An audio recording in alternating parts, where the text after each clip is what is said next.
en ce qui me concerne, je suis ravi d'être là parce que j'ai bu du petit lait sur notamment ces différenciations entre équithérapie et thérapie assistée par le cheval ou avec le cheval.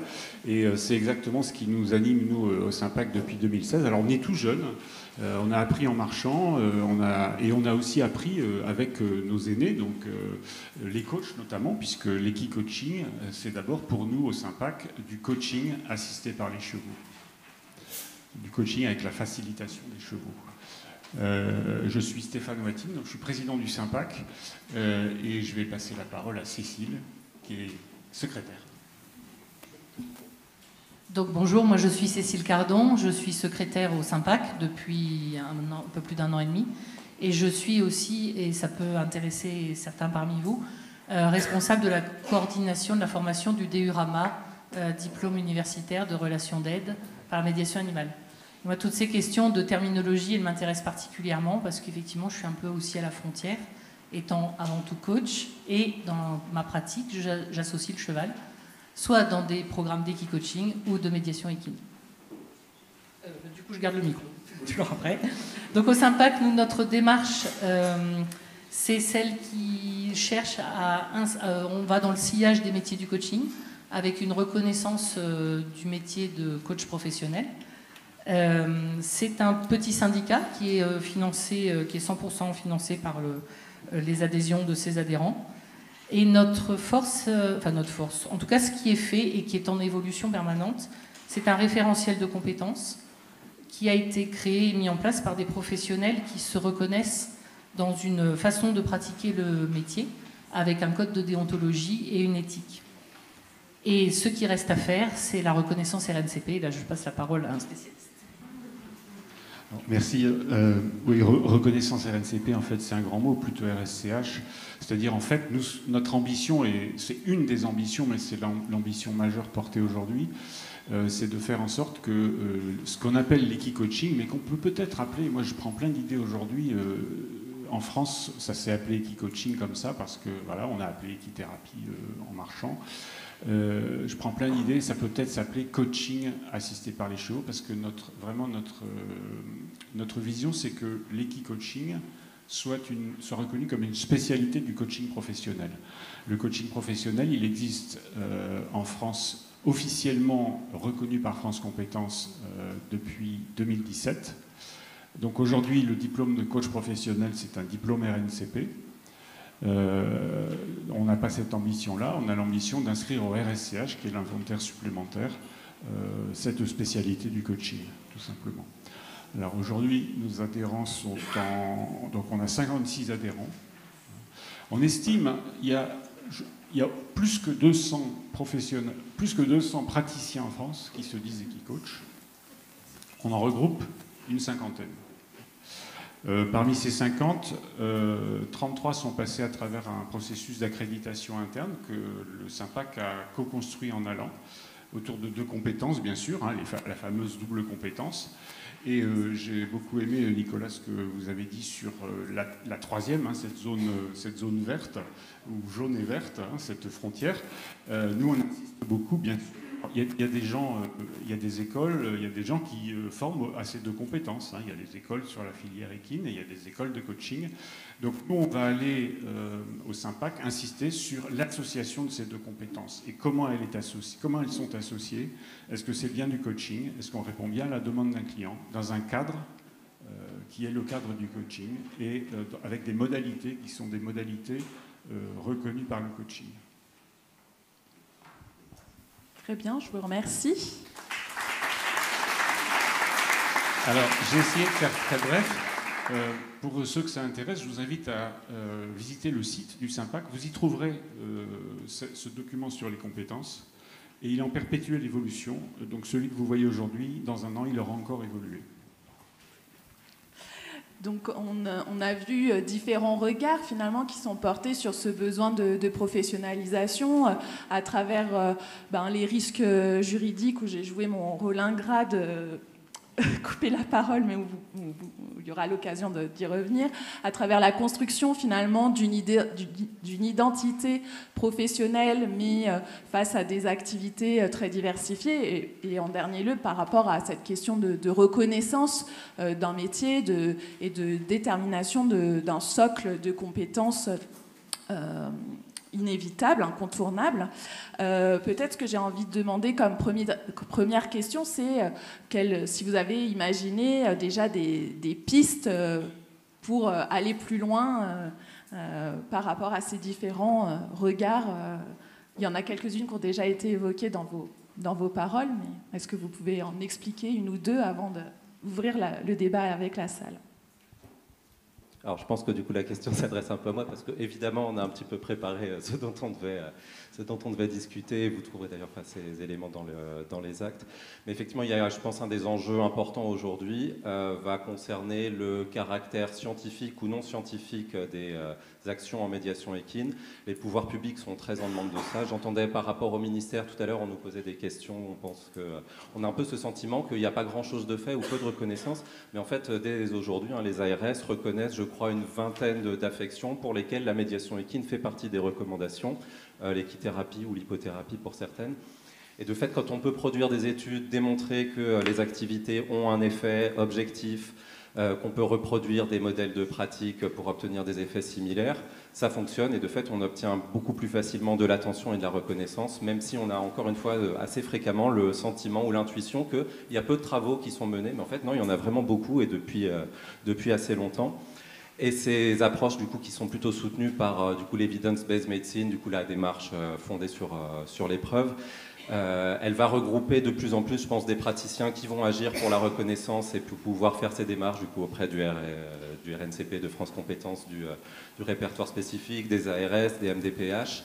Et elles vont se démarquer, ces pratiques, de pratiques plus intuitives, ou en tout cas plus marquées par l'empirisme du terrain, c'est-à-dire des professionnels qui travaillent un peu avec leur feeling, qui voient des améliorations chez leur public et qui ne se sentent pas concernés par ces démarches qui sont quand même assez pénibles de passer par la preuve, alors que la preuve, on l'a tous sous les yeux. Les simples praticiens, on voit bien que nos patients, ça va mieux, que les clients qu'on accompagne en coaching, ça résout certains de leurs problèmes ou ça les aide dans leur quotidien. Et voilà, très probablement, il va y avoir cette question de savoir est-ce que la médiation équine représente seulement une des catégories pour pouvoir peser politiquement, ou est-ce qu'on doit garder tout le monde un peu dans la maison au risque de créer de nouvelles fractures et de nouveaux clivages entre praticiens. Est-ce qu'il y a d'autres interventions ? Alors je souhaiterais rebondir. Oui, ça fonctionne ? Parfait. Sur ce que vient de dire Monsieur Humon, parce que c'est très intéressant. Effectivement, vous nous dites qu'il y a un certain nombre d'études qui existent en fait, mais qui sont, donc semble-t-il, elles ne sont pas forcément communiquées au grand public, peut-être pas au sein même de la filière cheval, ou en tout cas difficilement accessibles. Nous, ce qu'on a recensé dans notre travail juridique, et c'est un peu le mot de la conclusion, en tout cas un des aspects de la conclusion de notre étude, une question ministérielle intervenue en 2019 entre un député et la ministre à l'époque en charge en particulier du handicap, et qui est interrogée sur la reconnaissance de ces activités de médiation par les pouvoirs publics et comment on peut faire pour améliorer et avoir un cadre reconnu. Eh bien, la ministre répond « Nous n'avons pas d'études scientifiques qui nous permettent d'évaluer le ratio bien fait sur la santé des activités de médiation équine. » Et je résume, je synthétise, tant que nous n'aurons pas ces études-là, eh bien, il sera très difficile pour nous d'inscrire les activités de médiation équine dans un cadre de santé reconnu, de pratiques dites non conventionnées par le ministère de la Santé. Voilà une des réponses juridiques qui a pu être apportée à l'époque au travers de cette question ministérielle. Alors, c'est un exemple, mais effectivement, on voit qu'il y a quand même sans doute un chemin à parcourir pour arriver à ce niveau que peuvent attendre les pouvoirs publics pour arriver à un stade sans doute, en tout cas sur le plan juridique, qui permettrait à la profession d'avoir une reconnaissance un peu légale au travers de peut-être d'une réglementation dédiée, qui passe aussi par les reconnaissances RNCP avec les différentes formations qui peuvent bénéficier de différentes reconnaissances par France Compétences. Et au niveau du SYMPAC, sur ces questions de reconnaissance RNCP, et vous avez évoqué le travail en cours sur l'élaboration d'un référentiel de compétences. Est-ce que vous pouvez nous en dire un petit peu plus ? La question, alors on a eu la chance de faire partie des 5 fondateurs d'un méta-syndicat qui a porté les métiers du coaching au RNCP, qui s'appelle le CIMAX, aux côtés des fédérations de coaching. Donc en fait, on a beaucoup discuté avec les fédérations de coaching et notre principale inspiration aujourd'hui, elle vient de là. C'est ce qui nous a conduit à choisir non pas le RNCP mais le RSCH, pour s'inscrire vraiment dans des... C'est-à-dire que chacun... il y a à la fois la notion d'interdisciplinarité, on est à l'intersection de plusieurs disciplines, et en même temps, celui qui fait le mieux son métier, le fait. Et donc les coachs aujourd'hui sont en train de renouveler un système qui est de plus en plus robuste pour faire reconnaître, accréditer les écoles et donc certifier les élèves. Donc là-dessus, on ne va pas réinventer l'eau chaude. Côté filière équine, il y a des discussions qu'il faut lancer et qu'on est en train de lancer de la même façon. Et nous, ce qui nous intéressait, c'était de voir comment ce qui était appelé l'équi-coaching peut demain être un métier comme spécialité du coaching. Donc, on s'est inscrit naturellement au RSCH, c'est-à-dire qu'il y a quelques compétences clés. Alors, je ne peux pas les dévoiler là parce que le dossier est en instruction auprès de France Compétences. Il y a quelques compétences clés dans cette zone verte et jaune qui ont été identifiées, qu'on a travaillé avec un spécialiste et qui vont être un socle sur lequel demain le SYMPAC pourra certifier, accréditer ses membres et sur lequel les écoles d'équi-coaching, si elles le souhaitent, donc en étant accréditées aussi, pourront certifier leurs élèves. Très bien, je vous remercie. J'imagine qu'il y a des questions, demandes. Oui, madame. Et après, il y a une autre personne. Bonjour, Stéphanie Siste, équi-coach dans le Gers. Ma question, c'est quel est l'avenir par rapport aux modifications qui risque d'y avoir au niveau des équi-coachs à aujourd'hui sur les équi-coachs qui sont certifiés et qui travaillent? Est-ce qu'il va falloir qu'on se reforme? Est-ce qu'il y a des modifications qu'il va y avoir?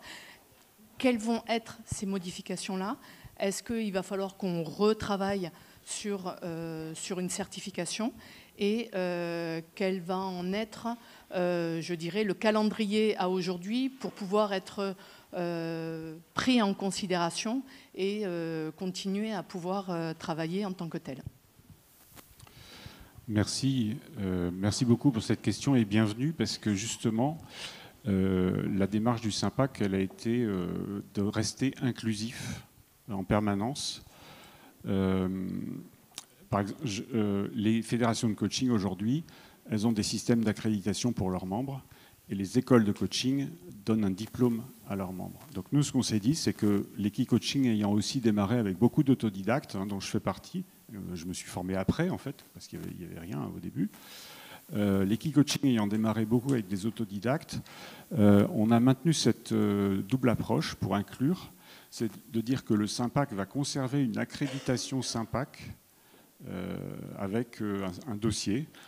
On s'inspire un peu des validations des acquis par l'expérience, en fait. Donc, le scénario sur lequel on est aujourd'hui, c'est vous avez la possibilité, pour faire reconnaître votre pratique d'équi-coach, vous avez la possibilité soit demain, puisque ce n'est pas le cas aujourd'hui, mais demain de faire une formation. Vous pouvez faire une formation d'équi-coach aujourd'hui, mais il n'y aura pas de diplôme RNCP. Demain, ce sera faire une formation d'équi-coach et d'avoir un diplôme RNCP, ou n'avoir pas fait de formation, mais avoir une pratique substantielle, et soutenir votre pratique auprès du SYMPAC et obtenir l'accréditation SYMPAC de coach assisté par les chevaux ou de praticien de l'accompagnement assisté par les chevaux, selon que vous avez un diplôme de coach ou pas. Enfin, tout ça, c'est en construction. Donc, bienvenue aux autodidactes, puisque nous en sommes tous, finalement.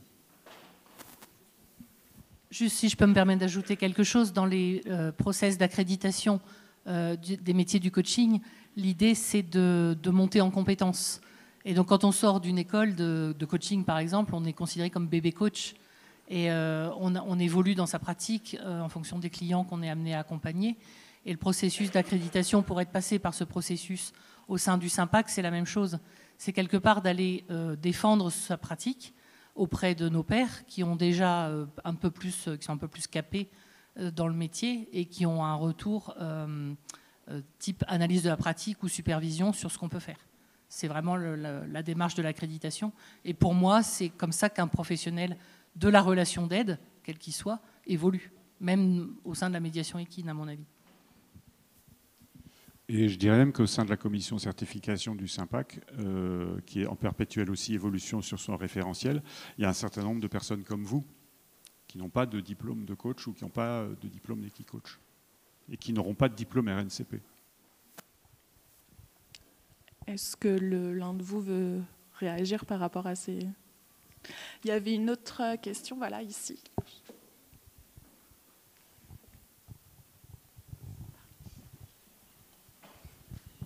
Merci. Bonjour, je suis Marine Pont, je suis ergothérapeute et présidente d'une association d'un centre équestre aussi. Moi, ma question, elle est juridique. Donc, vous avez présenté 4 situations où, du coup, il y a un seul professionnel en fait, qui est formé. Moi, ma question, c'est comment ça se passe en fait, quand on travaille en binôme avec un professionnel de santé ou médico-social sous couvert, entre guillemets, d'un moniteur d'équitation diplômé. Voilà, juridiquement, en fait... qui couvre quoi et comment ça se passe, soit en cas de pépin malheureusement ou voilà pour l'activité. Alors je vais reprendre un peu ce qu'a dit M. Aymon tout à l'heure parce qu'il l'a présenté rapidement. Il a évoqué cette pratique en expliquant que c'était en tout cas un des champs de pratique aujourd'hui avec l'établissement médico-social ou de santé d'un côté et l'établissement équestre de l'autre. Et effectivement, chacun se joint pour réaliser une prestation d'équithérapie, souvent évidemment dans les locaux de l'établissement équestre. Donc en fait, cette pratique-là, sur le plan juridique, il y a nécessairement, qu'il y ait un écrit ou qu'il n'y en ait pas, une convention qui se crée entre l'établissement équestre et l'établissement qui va pouvoir emmener des bénéficiaires sur des séances, par exemple, d'équithérapie. Donc, en termes de responsabilité, il est difficile de faire une analyse générale de la situation, puisque quand il y a un accident, on est toujours sur une analyse un peu factuelle des choses, hein, évidemment, et que chaque accident présente ses particularités. Néanmoins, ce qu'on peut indiquer, c'est que c'est cette convention qui va être examinée. Donc, soit il y a une convention écrite avec des partages d'obligations bien identifiés sur le plan juridique. Donc, en cas de contentieux notamment, ça permet au juge d'attribuer la responsabilité à la personne qui aura manqué à son obligation, en particulier obligation de sécurité. Si on n'a pas de convention écrite, on peut aboutir potentiellement aussi à une responsabilité partagée. L'idée étant que chacun a son niveau de compétence. Donc pour l'établissement équestre, l'enseignant d'équitation doit proposer quelque chose qui respecte les règles de sécurité autour de la pratique avec le cheval, qu'elle soit à pied ou montée. Et l'établissement médico-social, par exemple, doit avoir une vigilance et un suivi attentif à l'égard de son bénéficiaire afin de s'assurer que cette prestation se réalise dans un cadre qui correspond aux attentes éducatives, médicales ou sociales.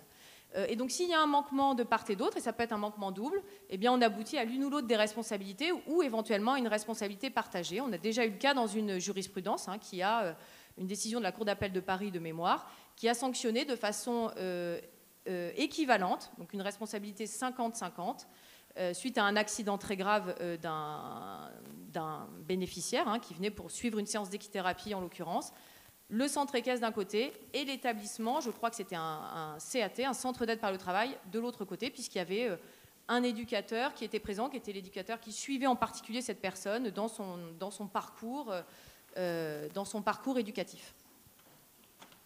Je ne sais pas si j'ai répondu à votre question, mais j'espère que oui. Et juste pour l'aspect terminologie, puisqu'on en parlait, du coup, les activités dans lesquelles centre équestre partage l'activité avec un établissement médico-social, globalement, aujourd'hui, le consensus est d'appeler ça AEIT, activité équestre à intention thérapeutique. Équithérapie, un seul praticien qui a à la fois la compétence équestre et la compétence autour de l'accompagnement des publics et formation spécifique là-dessus. Il y a une autre question là, et puis après vous, madame. Une question derrière vous. C'est que je me suis mis debout, j'en avais marre d'être assis. Excusez-moi, bonjour. Johan Souchet, je suis coordonnateur pour la présence animale au sein de la fondation Georges Boissel, qui est sur le Nord-Isère. Ma question, elle est simple. Moi, je suis plus issu du monde du chien. Désolé, ne me jetez pas de cailloux. Depuis tout à l'heure, j'ai qu'une seule envie, c'est d'aller caresser le petit toutou qui est dans le coin là-bas. mais il s'avère que dans ma formation, je me suis formé dans des différents petits centres autour de la médiation animale. Je suis infirmier de départ. À la fin, c'était « c'est bon, tu peux faire de la médiation animale ». Moi, étant issu du monde du chien, voir des gens arriver avec un chien sans connaître le chien, le déposer dans un service, faire n'importe quoi avec des patients, avec des risques pour l'animal et pour les bénéficiaires, ça me posait un gros souci. Étant formé comme moniteur canin, j'ai trouvé qu'on manquait peut-être cette approche. Je sais que beaucoup de centres maintenant corrigent la chose et font 5 jours d'approche avec un éducateur canin pour être sûr que le chien qui part sur les terrains sont bien. La question que je me pose, c'est au niveau de l'équitation, est-ce qu'il va y avoir une action, est-ce que vous y pensez à faire une formation pour les professionnels de santé qui veulent utiliser le cheval, une façon, quelque chose un peu plus dense, un peu plus adapté. Moi, c'est vrai que les centres par lesquels je suis passé, 2 ou 3 jours, on me montre juste comment on met un licol et comment on emmène un cheval dans un rond de longe. Je trouvais ça un peu léger. Après, si on veut faire des actions, il faut absolument avoir aussi à engager quelqu'un issu du monde du cheval dans les établissements. Quand on va parler des coûts, c'est effectivement pas rien au niveau des budgets. Donc moi, c'est une réflexion que je me pose depuis un petit moment. Comment on fait pour gérer tout ça, pour ne pas se retrouver comme dans d'autres médiations animales à utiliser les animaux un peu n'importe comment en fonction du feeling de la personne qui s'en occupe. Voilà, merci.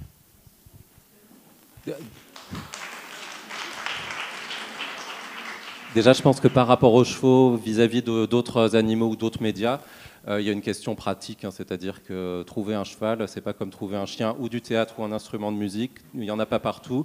Donc si vous n'êtes vous-même pas cavalier ni homme de cheval, faut trouver des chevaux dans les centres équestres et a priori ils sont pas très ouverts pour ouvrir leurs portes à tout le monde et n'importe qui.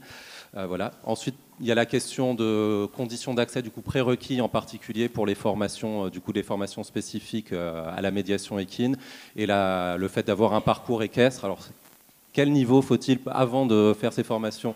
C'est pareil, c'est un grand débat entre organismes, mais globalement, voilà, aujourd'hui, la plupart des organismes de formation longue demandent un niveau de cavalier autonome, c'est-à-dire d'être au moins capable d'utiliser, avec tous les guillemets qui s'imposent, un cheval sans avoir à être nécessairement sous la supervision d'un professionnel. Pour les aspects après réglementaires,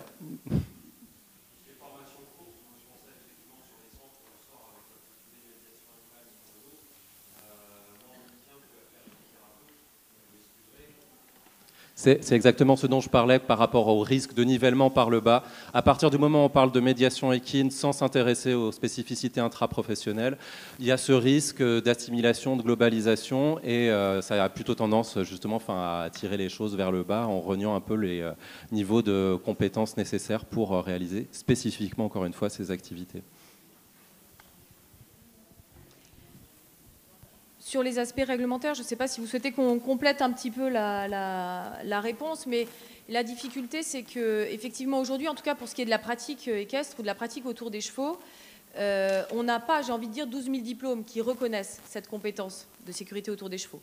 On n'en a à peu près qu'une, c'est le brevet professionnel, qui est délivré évidemment dans le cadre des règles du Code du sport, donc dans le cadre d'une pratique sportive qui ne correspond pas, ou sur une partie extrêmement fine des activités de médiation équine, aux attentes ni des bénéficiaires ni des praticiens. Donc c'est là où il y a une difficulté, où on arrive plutôt à cette étape de préconisation qu'on a pu effectuer, où on dit effectivement il faudrait une formation avec une reconnaissance. Alors ça peut passer par le RNCP, il y a différents moyens d'avoir une reconnaissance d'État sur des formations, mais une formation commune à l'ensemble des pratiques de médiation équine. Alors nous, on a sans doute une vision très naïve du sujet, on en convient parfaitement, parce que souvent quand on dit ça, les gens rigolent autour de nous. Je ne comprends pas pourquoi, maintenant on commence à comprendre. Mais voilà, pourquoi pas, à l'instar de l'Italie, on a pu étudier un code des bonnes pratiques autour de la médiation animale. Pourquoi pas se réunir autour, et je crois qu'Élise l'a évoqué tout à l'heure dans la synthèse de son étude, se regrouper autour de la médiation animale. À l'intérieur, on a la médiation équine, et dans la médiation équine, chacun peut avoir aussi sa particularité, sa spécificité. Ça ne veut pas dire que les gens vont perdre leur identité.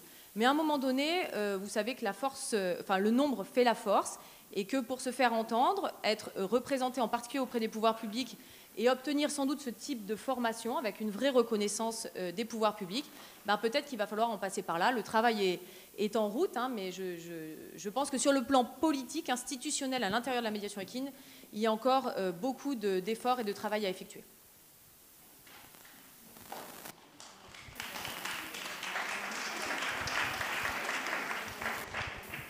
Il y avait une question par ici, et après il y aura madame et madame. Ah.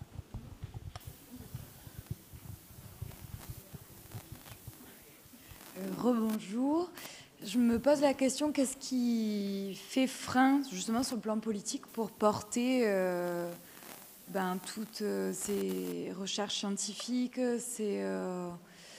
voilà, au niveau des politiques et des ministères de la Santé. Qu'est-ce qui fait frein et comment se fait-il que la ministre puisse avoir une réponse comme celle que vous avez évoquée, alors qu'il en existe? Donc, et alors que son administration a déjà publié 10 ans avant des recommandations d'utiliser l'hypothérapie pour les cerebral palsy, les IMC aujourd'hui, Brigitte, c'est comme IMOC, pardon. Les paralysies cérébrales, pardon. Après, moi, je n'ai pas d'informations particulières là-dessus, mais pour pareil des retours de 15 ans de tentatives de répertoire spécifique de RNCP sur des formations en équithérapie, le ministère de la Santé a pour politique globale que tous les diplômes qui reconnaissent une compétence en tant que soignant, c'est le ministère lui-même qui les délivre et il ne reconnaît pas à des acteurs privés le privilège de délivrer ces diplômes-là ou de créer ces certifications-là. De fait, par rapport à ça, déjà, c'est globalement plié.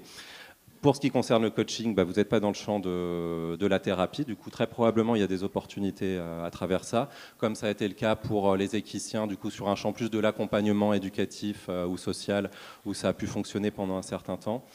Mais après, je ne sais pas exactement de quel frein on parle aussi, parce que si on parle des questions de remboursement, les MDPH remboursent, alors pas dans tous les départements, il y a beaucoup de disparités d'un département à l'autre, mais les activités de médiation équine, elles sont reconnues à l'échelon local, départemental, dans une très grande partie des territoires, sur des financements de formation, des hôpitaux publics qui ont des infrastructures ou des professionnels de la médiation équine dans leur personnel.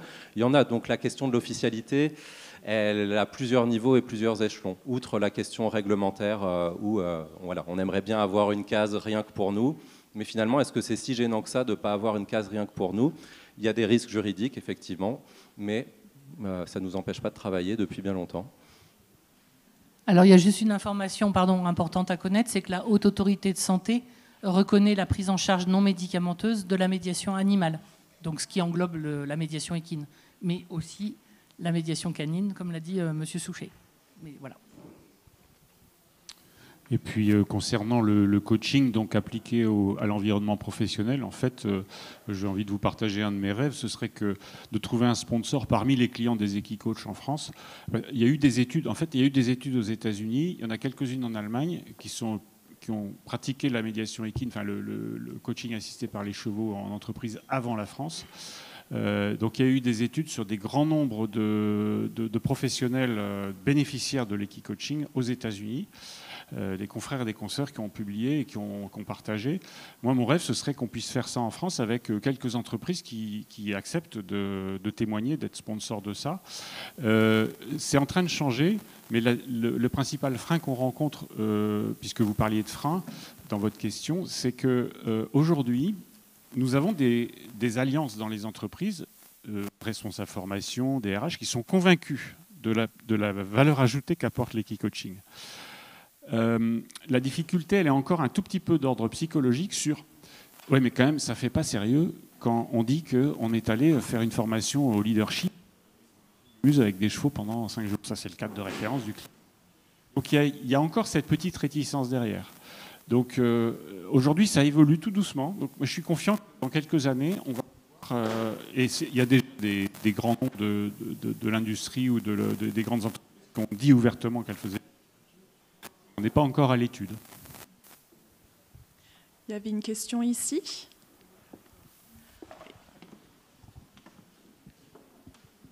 Il y avait une question avant, non? C'était ici, madame et madame.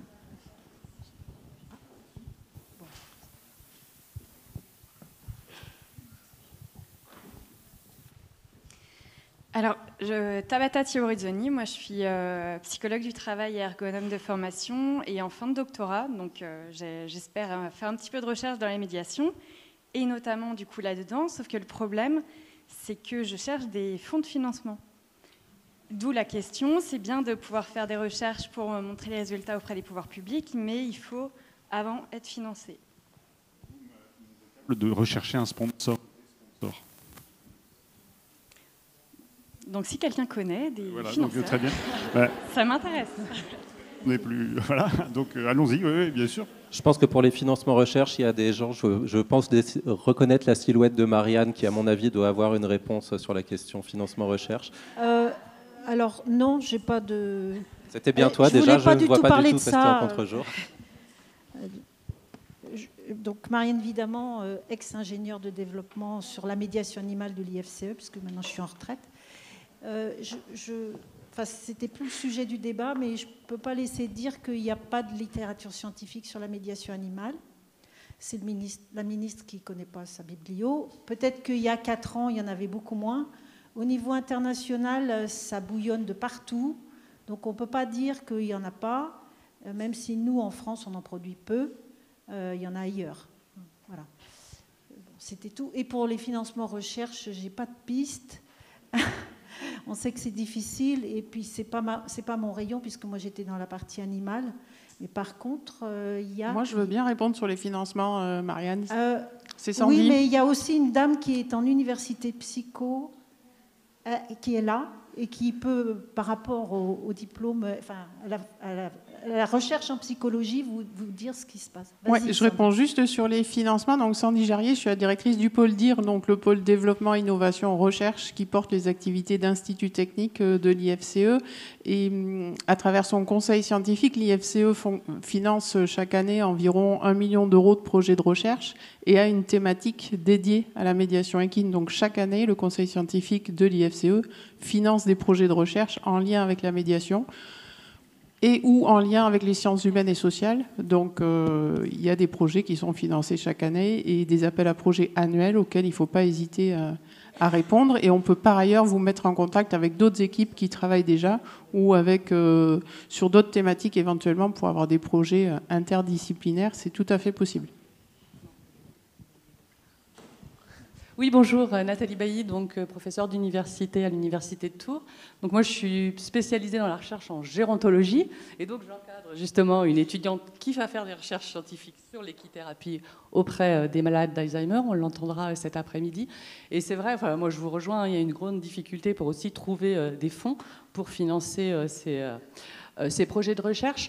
Alors tout à l'heure, vous parliez des thérapies non médicamenteuses et effectivement, on a quand même pas mal d'appels à projets dans lesquels on peut quand même s'inclure et inclure du coup l'équithérapie. Et il y a pour le coup, il y a plusieurs fondations qui lancent des appels à projets autour des thérapies non médicamenteuses. Alors parce que je suis plus en gérontologie, donc voilà, on parle de ce terme-ci. Et donc voilà, on peut essayer de trouver un peu d'argent par-ci, par-là. Voilà, donc il y a des fonds quand même, parce que c'est quand même un domaine, en tout cas dans le domaine de la gérontologie, qui est vraiment en expansion, ces thérapies non médicamenteuses. Voilà, merci. Merci pour ces informations. On a encore le temps pour 3 questions à peu près. Il y avait madame devant. Excusez-moi, je veux juste faire un témoignage pour les fonds de financement et donner une possibilité, si vous voulez bien. C'est juste donc Dominique Gutiérrez de Biodynamique Caval dans la Loire. On a eu un partenariat avec les universités de Lyon et il y a ce qui s'appelle en France la boutique des sciences. Et la boutique des sciences a financé 2 études scientifiques sur... nous, on a une activité avec le SPIP, hein, les personnes en probation.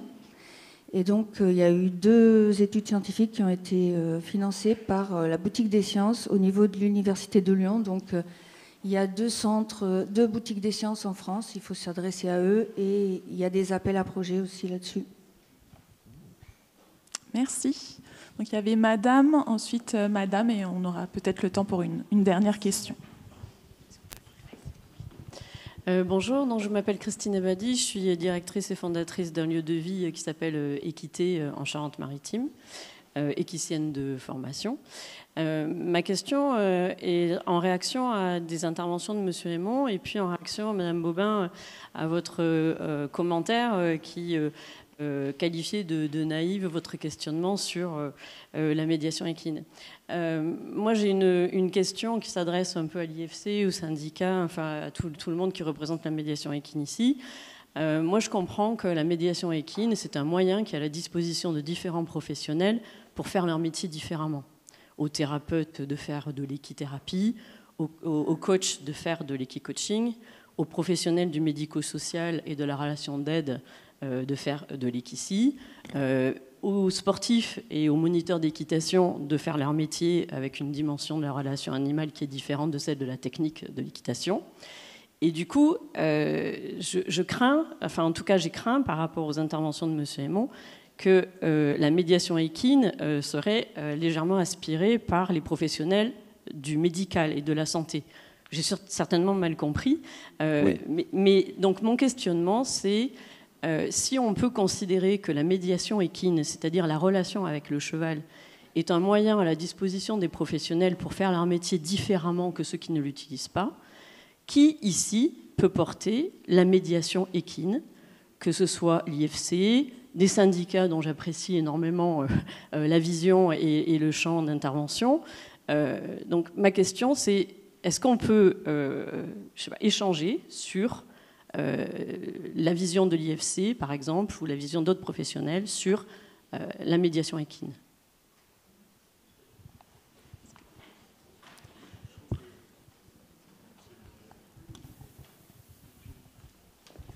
C'est le bon moment, justement, pour entamer ce débat plus large que ce qu'il a été peut-être aujourd'hui, parce que les métiers ont évolué. Donc, en tout cas, nous, on est tout à fait partants. C'était un des objets de notre venue ici, c'était de rencontrer les intervenants qui font des métiers de la médiation équine. Moi, je ne peux pas parler au nom de l'IFCE, donc je ne sais pas. Là, il y a un gros blanc. Sandy, on parle de toi? On va dire par rapport à l'IFCE. C'est vrai qu'on ne va pas faire les choses à la place des professionnels. Donc, on se positionne, nous, vraiment comme un lieu neutre. Et donc, en fait, ce qui est envisagé, c'est un peu profiter de ces 2 jours de rencontre pour essayer de mettre en place un groupe de travail avec qui a envie de participer à ce groupe de travail, un groupe de travail très très large et pour prolonger les échanges qu'on va avoir là aujourd'hui. Sandy, je te laisse continuer. Alors, je veux bien prendre le relais en espérant ne pas être à côté parce que j'avoue volontiers que j'étais en train de discuter avec mon voisin. Donc voilà, mea culpa.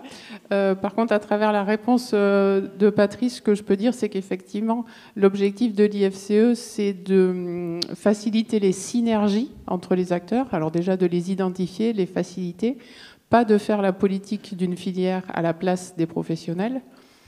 Et très concrètement, ce que l'on se propose de mettre en œuvre là assez rapidement, c'est déjà de constituer un petit groupe de travail sur lequel, dont l'objectif principal sera de co-construire les prochains projets de recherche déjà, en se disant mais finalement de quelles connaissances est-ce que l'on manque aujourd'hui, est-ce qu'il existe déjà des connaissances qui sont peut-être mal diffusées sur le terrain.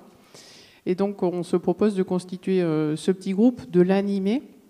Et comme c'est fait sur d'autres thématiques, on l'a fait sur l'équitation et la performance sportive, on l'a fait sur la génétique, et on le fait sur un tas d'autres sujets, on se rend compte qu'aujourd'hui, ça manque pour cette thématique médiation. Et la co-construction entre professionnels et scientifiques des projets de recherche de demain est un des objectifs prioritaires de l'IFCE pour les années à venir, mais à très court terme. Ensuite, je pense qu'au niveau des actions peut-être plus globales qui sont menées, c'est vraiment tout l'enjeu de cette interprofessionnalisation. C'est vraiment des objets principaux du CIPME. Il faut qu'on travaille ensemble. Donc, à un moment, il faut se regrouper quelque part. L'IFCE, c'est un des lieux neutres qui réussit, on voit aujourd'hui, à regrouper tout le monde. Il y a d'autres structures qui permettent de travailler ensemble. La question, après, c'est de se discuter ensemble, de se mettre d'accord sur quelle démarche on mène. Et à un moment, il faut faire des choses de façon concrète. Parce que voilà, c'est bien de discuter autour d'une table ou les jours de congrès, mais après, il faut porter les démarches, prendre des décisions, et pour ça, il faut que tout le monde soit représenté. Donc, si cette démarche fédérative et de représentation, elle vous correspond, voilà, vous savez où frapper. Merci. On peut prendre une dernière question. Il y avait madame. On prendra 2 dernières questions. Non, moi c'était plutôt excusez-moi. Moi c'était plutôt une remarque d'ordre général. J'ai un certain âge, donc j'ai aussi une certaine expérience en matière de médiation animale, qui s'appelait pas médiation animale avant et tout ça. Je suis psychologue de formation, j'ai fait beaucoup de travail avec le cheval, avec René, j'ai même connu René Dubersac aussi. Ce que je vois, c'est vrai que quand vous avez parlé de bazar, ça a vraiment fait écho en moi. Moi, je suis encore en pratique professionnelle et j'ai beaucoup de patients que je côtoie, qui viennent me voir et tout ça, et ils sont toujours un peu perdus dans l'offre qui peut leur être proposée. Et parfois, vraiment, à l'insu même des personnes qui peuvent proposer cette offre, on se retrouve devant des situations qui sont très compliquées, avec des personnes en situation de vulnérabilité importante et qui ont face à eux des professionnels qui sont pleins de bonne volonté, mais qui parfois n'ont pas l'expertise, l'expérience, les compétences. C'est compliqué, enfin, ça prend des années. Et surtout, il y a effectivement des personnes qui peuvent apprendre et enseigner. Et je veux bien qu'on soit un peu intuitif, mais il y a quand même aussi toute une démarche d'apprentissage qui, à mon avis, est tout à fait importante et nécessaire. Et je pense que la question de l'expertise et de la place de chacun dans ce domaine-là, elle me semble vraiment importante. Et surtout en ce moment où je trouve que, quand vous avez dit bazar, je me suis dit, ah bah oui, voilà, c'est vraiment un vrai souci. Surtout, alors, pour les animaux, je suis tout à fait d'accord, mais aussi pour les personnes. Voilà. Je vous remercie. On va conclure cette table ronde, puisque c'est bientôt l'heure de la pause déjeuner. Donc je remercie tous les intervenants et toutes vos questions qui permettent de construire les réflexions. Et on a bien entendu maintenant le besoin d'aller au-delà de ces réflexions et de travailler avec la base de ce groupe de travail.